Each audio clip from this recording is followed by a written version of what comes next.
바티칸 공의회 문헌 사무헌장 제2부 사무헌장 제2부 제5장의 제1절 전쟁 회피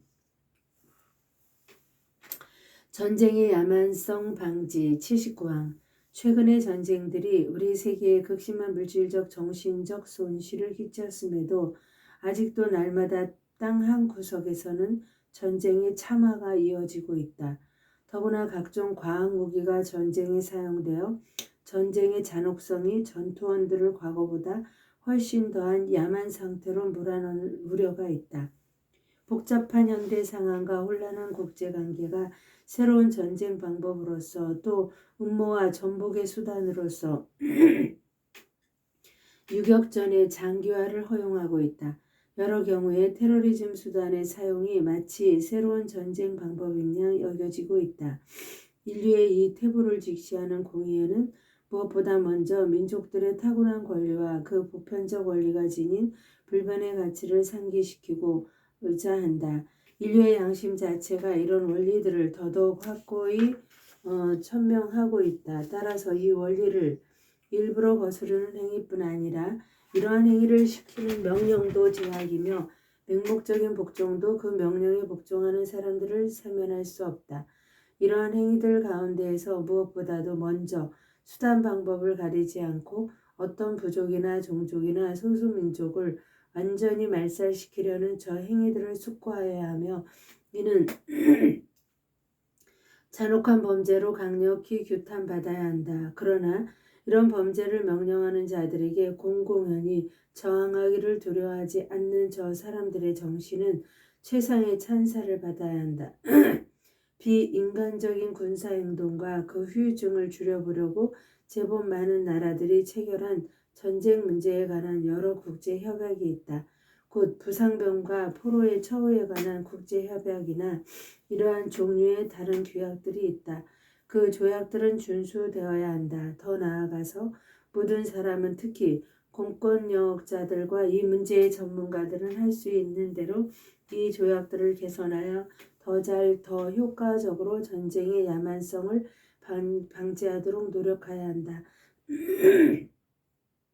그뿐 아니라 양심의 동기에서 무기 사용을 거부하는 사람들의 경우를 위한 법률을 인간답게 마련하여 인간 공동체에 대한 다른 형태의 봉사를 인정하는 것이 마땅하다. 어떻든 전쟁이 인간사에서 뿌리 뽑힌 것은 아니다.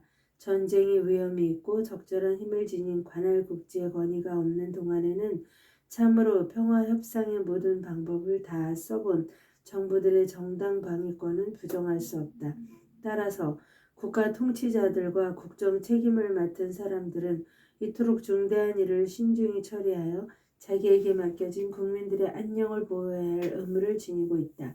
그러나 국민을 정당하게 보호하려는 군사행동과 타국을 정복하고자 하는 것은 전혀 다르다. 또한 전쟁 능력이 그 힘의 모든 군사적, 정치적 사용을 정당화시키지 않는다. 불행히도 전쟁이 일어났다 하더라도 전쟁 그 자체로 적의 편의 모든 행동이 허용되는 것도 아니다.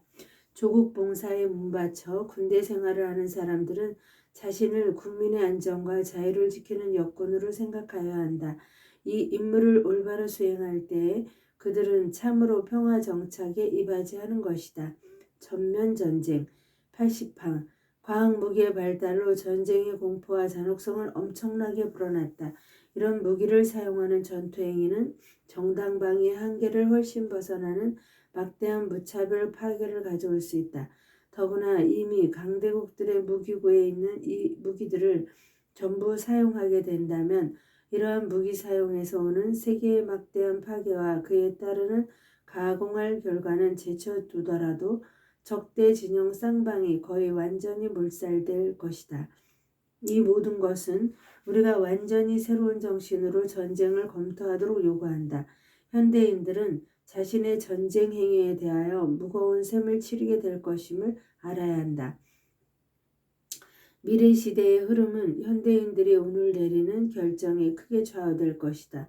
이러한 관심에서 이 거룩한 공의회는 현대 교황들이 이미 공포한 전면 전쟁의 단죄를 자기 것으로 삼아 이렇게 선언한다.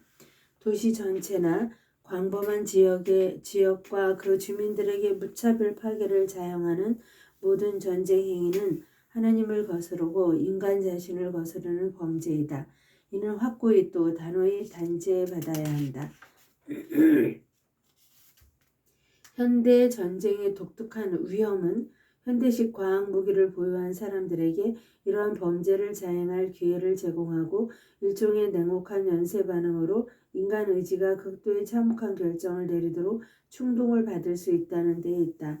앞으로 이러한 일이 결코 일어나지 않도록 한자리에 모인 전 세계 주교들이 모든 사람에게 특히 국가 통치자들과 군사 지도자들에게 하느님 앞에서 또 온 인류 앞에서 그토록 막중한 책임을 심사숙고하기를 간청한다. 군비 경쟁 80이랑 과학 무기는 오로지 전시에 사용할 목적으로만 비축하지 않는다.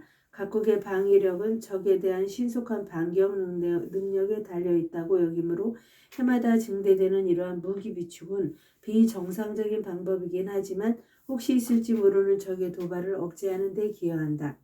많은 사람들이 지금 이것이 어느 정도 국제 평화를 유지할 수 있는 모든 수단 가운데에서 가장 효과적인 것이라고 여긴다. 전쟁 억지 대책이 어떠하든 상당한 많은 국가들이 보호책으로 삼는 군비 경쟁은 평화를 확고히 유지하는 안전한 길이 아니며 또 거기에서 이루어지는 이른바 균형도 확실하고 진실한 평화가 아니라는 확신을 모든 사람이 가져야 한다. 군비 경쟁으로 전쟁의 원인들이 제거되기는커녕 오히려 점차 증대될 수밖에 없다. 언제나 신무기의 군비에 엄청난 재화를 소모하고 있는 동안에는 오늘날 전 세계의 수많은 불행에 대한 충분한 해결책이 마련될 수 없다. 국제 분쟁이 진정 근본적으로 해소되지 않을 뿐더러 오히려 세계의 다른 지역으로 번져가고 있다. 이러한 걸림돌을 없애고 짓누르는 불안에서 세계를 해방시켜 참평화를 회복할 수 있도록 정신개혁에서 시작되는 새로운 길을 선택해야 한다. 그러므로 거듭 선언해야 한다. 군비 경쟁은 인류의 극심한 역병이며 가난한 사람들에게 견딜 수 없는 상처를 입히는 것이다. 군비 경쟁이 계속된다면 그 수단이 이미 마련되어 있는 가공할 온갖 재앙을 언젠가는 일으키고 말리라는 것을 몹시 두려워하여야 한다. 인류가 가능하게 만든 재앙들을 깨닫고 위로부터 우리에게 주어진 유예 기간을 기꺼이 활용하여 우리 자신의 책임을 더 깊이 깨달아 우리의 분쟁들을 더욱 인간다운 방법으로 해결할 수 있는 길을 찾아내야 한다. 하느님의 섭리는 우리에게 오랜 전쟁의 질곡에서 바로 우리 자신을 해방시키도록 요구한다. 만일 우리가 이러한 노력을 거부한다면 스스로 들어선 이 악의 길에서 우리는 어디로 끌려갈지 모른다. 전쟁의 절대 금지와 전쟁 회피를 위한 국제협력 82항. 그러므로 여러 나라가 합의하여 어떠한 전쟁이든 완전히 금지할 수 있는 시대를 온 힘을 다해 준비해야 한다는 것은 분명하다. 그것은 물론 모든 사람이 인정하고 실질적인 권력으로 모든 사람의 안전과 정의 준수와 권리 존중을 보장하는 세계 공권력의 확립을 요구한다. 이 바람직한 권력이 확립될 수 있으려면 현재의 국제적인 최고 중심 기구들이 공동 안전 보장에 더 적절한 수단을 강구하는 데에 더욱 치열하게 헌신해야 한다. 평화는 무력의 위협으로 여러 국가에 강요하는 것이 아니라 민족들의 상호 신뢰에서 태어나는 것이 분명하므로 모든 사람이 마침내 군비 경쟁을 종식시키도록 노력해야 한다. 군비 축소가 실현되려면 일방적으로가 아니라 협정으로 공동 보조를 맞추어 진실하고 효과적인 보장책으로 이루어져야 한다. 그때까지는 전쟁의 위험을 제거하고자 이미 이루어졌고 지금도 이루어지고 있는 노력을 경시하여서는 안 된다. 오히려 많은 지도자들의 선의를 북돋아 줘야 한다. 그들은 자신의 막대한 최고 임무를 수행하는 짐을 지고 막중한 직무에 따라 전쟁을 거부하고 전쟁을 없애려고 노력하면서도 복잡한 현실에서 벗어날 수 없는 것이다. 그러므로 우리는 하느님께서 지도자들에게 힘을 주시어 그들이 평화를 힘차게 이룩하는 이 드높은 인간의 활동을 꾸준히 수행하고 용감히 성취하게 하여 주시도록 간청하여야 한다. 평화가 오늘날 명백히 그들에게 요구하는 것은 마음과 정신을 자기 나라의 국경 밖으로 넓혀 국가 이기주의와 타국 지배 야욕을 포기하는 것이며 이제 더 큰 일치를 향하여 이토록 힘써 나아가는 온 인류에 대한 깊은 존경심을 기르는 일이다. 평화와 무장 해제 문제에 관하여 이미 줄기차게 끊임없이 확대되어 온 깊은 연구들과 이 문제를 다룬 국제회의들은 이토록 중대한 문제의 해결을 위한 첫걸음으로 여겨야 하며 또 앞으로 실질적인 성과를 거두려면 이를 더욱 긴급히 촉진하여야 한다. 그러나 자기는 관심을 갖지 않으면서 오로지 다른 사람들의 노력에만 맡겨두어서는 안 된다. 민족 지도자들은 자기 민족의 공동선을 보장하는 동시에 전 세계의 복지를 증진하는 사람들로서 대중의 감정과 여론에 매우 크게 좌우되기 때문이다. 적의와 경멸과 불신의 감정이나 인종적 증오와 완고한 이념들로 사람들이 분열되고 서로 대립되는 한 지도자들이 평화 건설에 힘쓰더라도 아무런 소용이 없다. 여기에서 새로운 정신교육과 새로운 여론 형성이 시급히 요청된다. 교육활동, 특히 청소년 교육에 헌신하거나 여론을 형성하는 사람들은 모든 사람의 마음속에 평화의 새로운 감정을 길러주는 배려를 가장 중대한 의무로 헤아려야 한다. 우리는 모두 참으로 우리 마음가짐을 고쳐 온 누리와 저 평화의 임무를 바라보며 인류의 더 나은 진보를 위하여 함께 행동할 수 있어야 한다. 그러나 우리는 그릇된 희망에 속지 말아야 한다.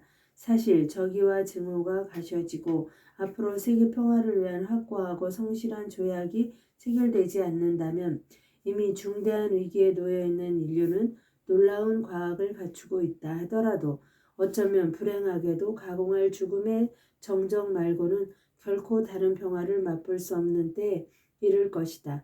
그러나 이러한 경고를 하면서도 현대의 불안 한복판에 서 있는 그리스도교 교회는 확고한 희망을 버리지 않는다. 교회는 현대를 향하여 기회가 좋든지 나쁘든지 거듭거듭 사도의 메시지를 외치고자 한다. 지금이 바로 마음을 고쳐야 할 은혜로운 때이며 지금이 바로 구원의 날이다. 하느님의 영광으로 성모님과 함께 감사드리며 봉헌하나이다.